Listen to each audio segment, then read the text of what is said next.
আমরা এলা চলে এসেছি মথুরা বৃন্দাবনের যমুনা ঘাটত। এই যমুনা নদী পার করিয়ে কিন্তু বাসুদেব শ্রীকৃষ্ণক ওপারত নিয়ে গেছে। তো দেখো অনেক দিনকার কিন্তু পুরনো ঘর তোমরা দেখতে পাবেন মথুরাত। আর ওই সাইডে একটা আছে ব্রিজ, আর ওই সাইডে যে নদীর ওপারত দেখতে পাওয়া যাচ্ছেন, ওই ওপারত কিন্তু শ্রীকৃষ্ণ গরু চড়ের জন্য আসছে। আর দেখো আমরা যেলা উঠি পড়বো নৌকাত, আর বেটিও প্রথম, মোড়ও প্রথম, মাও প্রথম উঠবে। তো নদীতে ওঠার আর কি নৌকাতে ওঠার একটু ভয় প্রথমে লাগছিল। তো যখন উঠলাম তখন কিন্তু খুব ভালো লাগল। বেটি কিন্তু নামার নামিরে চায়নি, অনেকক্ষণ কিন্তু আমরা ঘুরছি। তো হাই হ্যালো বন্ধুরা, তোমরা সবাই কেমন আছেন? আশা করুন সবাই খুব ভালো আছেন, আর আমরাও খুব ভালো আছি। তোমার আশীর্বাদে চলে এসেছি মথুরা বৃন্দাবন। আর তোমরা কিন্তু ভিডিওটা স্কিপ না করে পুরো ভিডিওটা দেখতে থাকবেন। আশা করুন তোমার সবার খুব ভালো লাগবে। আর যেহেতু মথুরা বৃন্দাবন তোমরা একটু দর্শন করি না মোর ভিডিওর মাধ্যমে।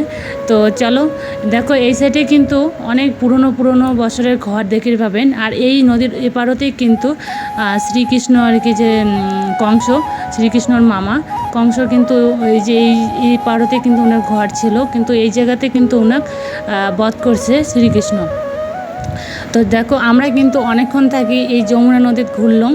আর বেটি কিন্তু নামার আর কি ওনার নামের ইচ্ছাই নাই নৌকা থেকে, ওনার খুব ভালো লাগছে, কোনো মতে উনি নামবেই না। তারপর ওনাকে আমরা জোর জবস্থায় নামিয়ে তারপর গঙ্গা পূজাটা সারি নিলাম। গঙ্গা পূজা করার পরে এই যে চলে এসেছি যে এই জায়গাটা কিন্তু কৃষ্ণ বড় হচ্ছে মাটির খেলা, এই জায়গাটা কিন্তু কৃষ্ণ খেলাইছে। তো তারপর দেখো আমরা চলে আসলাম আর একটা মন্দির, এটা হচ্ছে দ্বারকেশ্বর। আর ওই জায়গা দর্শন করার পরে ওই যে জায়গা শ্রীকৃষ্ণ গরু চড়াইছে ওই জায়গার দুটো মন্দির ছিল, মন্দির দুটো দর্শন করার পরেই চলে এসেছি দ্বারকেশ্বর মন্দির। এই জায়গা কিন্তু আমরা ঠিক টাইমে আসছি। এই টাইমে কিন্তু হয় তোমার আরতি। তো আমরা আরতিতে আসলাম, আরতি করলাম। এই জায়গায় কিন্তু অনেক নাম কীর্তন হবাদ হচ্ছে। তো অনেক সুন্দর ছোট বাচ্চা থেকে শুরু করে কিন্তু সবাই নাম কীর্তন করে। তারপর যেহেতু আমরা আরতির টাইমে আসছি, তো এই জায়গার নিয়ম 3 পাক ঘোরা লাগবে। আর এত ভগবান আছে এই মন্দিরটা চারপাশে, তো আমরা 3 পাক ঘুরে নিলাম যেন সবার আমার ভালো থাকি, সবাই সুস্থ থাকে, ভগবানের কাছে প্রার্থনা করুন। তো তারপর দেখো আমরা চারপাশে ঘুরে নিলাম, ঘুরে নেওয়ার পরে পূজা করবো। এই জায়গায় পূজা টুজা করে প্রসাদ দিল, প্রসাদ গ্রহণ করবো, প্রসাদ নিয়ে তারপর আমরা চলে যাবো শ্রীকৃষ্ণের জন্মভূমি। তো তারপর দেখো এই জায়গায় কিন্তু এলা আরতি চলছে, এই টাইমটা কিন্তু খুব ভিড় হয়। আর সবাই এই টাইমে আসে পূজা করার জন্যে আর নাম কীর্তন শোনার জন্যে। আর এটা কিন্তু সারাদিন নাম কীর্তন হয় এই মন্দিরটা। তারপর দেখো তোমাকে মুই একবার দর্শন করাং, ভিতরটা তো দর্শন করে পাই না। তো দেখো এই যে দ্বারকেশ্বরের শ্রীকৃষ্ণর রূপ।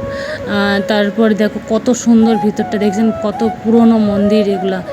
তারপর এই যে আর একটা মন্দিরে চলে আসলাম। আর তারপর চলে আসছি আমরা যে জায়গাতে আর কি বাসুদেব আর দেবকী আটকে রাখছে কংস। তো এই জায়গাতে কিন্তু শ্রীকৃষ্ণ আর কি জন্ম হচ্ছে। এই জায়গায় জন্ম হওয়ার পরেই বাসুদেব শ্রীকৃষ্ণ যমুনা ঘাট পার করিয়া গোকুলত রাখিয়াছে যশোদার কাছে। তো তারপর দেখো আমরা এই জায়গায় চলে আসলাম, আর এই জায়গাতে আমরা দেখলাম। আর এই জায়গায় কিন্তু দেওয়ালে তোমার ছবি সহ সব লেখা ছিল কি হচ্ছে, এই যে ছবিগুলা কি করছে কংস আর কি বাসুদেবের সাথে। তো তারপর আমরা এই জায়গা দর্শন করার পরে চলে যাবো, এই গলি দিয়ে চলে যাবো, ডাইরেক্ট চলে যাবো আমরা শ্রীকৃষ্ণ আর কি জন্মভূমি। তার আগে আসলাম আমরা এই জায়গাটা কয় বিশ্রাম ঘাট। এই বিশ্রাম ঘাটটার নাম হওয়ার কারণ হচ্ছে শ্রীকৃষ্ণ যখন আর কি কংসক বধ করছে, বধ করার পরেই এই ঘাটটা সে বিশ্রাম নিচ্ছে আর কি, এই জন্যে এই ঘাটটার নাম বিশ্রাম ঘাট। আর এই ঘাটটাতে কিন্তু সকাল সন্ধ্যা 2 টাইম আরতি হয়। আর এই ঘাটটাতে কিন্তু সবাই আসে বিশ্রাম নেয়। আর যেহেতু শ্রীকৃষ্ণ এই ঘাটটাতে বিশ্রাম নিছে, তো এই ঘাটটাতে কিন্তু মথুরা আসলে সবাই একটু হলো বিশ্রাম নিয়ে চলে যাবেন, একটু বসবেন। তারপর এই জায়গাতে সবাই গঙ্গা পূজাও করে। তো আমরা যেহেতু আগতে গঙ্গা পূজা করে নিছি নৌকা ওঠার পরে ওপারত যায়, তার গঙ্গা পূজা করে নিই, একটু বিশ্রাম করার পরে আমরাও বেরিয়ে পড়লাম। এলা আমরা রওনা দিলাম শ্রীকৃষ্ণ জন্মভূমির উদ্দেশ্যে। তো শ্রীকৃষ্ণ জন্মভূমি যাওয়ার পরে ওই জায়গায় মোবাইল এলাও ছিল না, তো মোবাইল আমরা ভিতরে ঢুকে পাইনি, সাইডে রাখে দিছি। আর যেহেতু বেশি রাত্রি করা যাবে না, তাড়াতাড়ি করে আমরা বেশি টাইম নষ্ট করবো না। তারপর চলে আসলাম আমরা ডাইরেক্ট শ্রীকৃষ্ণের জন্মভূমি। তো এই জায়গায় আসার পরে আর কি বেটির খিদা পাইছে, ওনার কিছু খাবে। তো এই জায়গায় ভাত পাওয়া যায় না, যেহেতু এইদিকে ভাত খুব কম পাওয়া যায়, তো আমরা বেটিকে একটু সিঙ্গারা খাওয়াইলাম চাটনি দিয়ে। তারপর আমরা কিছু খাই নাই, যেহেতু রুম চলে যাবো, রুম যাওয়ার আগত আমরা হোটেলত খাই নেব। তারপর দেখো এইটা হচ্ছে শ্রীকৃষ্ণ জন্মভূমির মেন গেট। এই জায়গায় আর কি, এই জায়গাতে কিন্তু আর কি কংস আর কি কৃষ্ণ শ্রী বাসুদেব সবাইকে আটকে রাখছিল। তারপর দেখো আমার এই জায়গার দর্শন করার পরে আমরা চলে এসেছি রুমত। তো বন্ধুরা বাই, ভিডিওটা ভালো লাগলে লাইক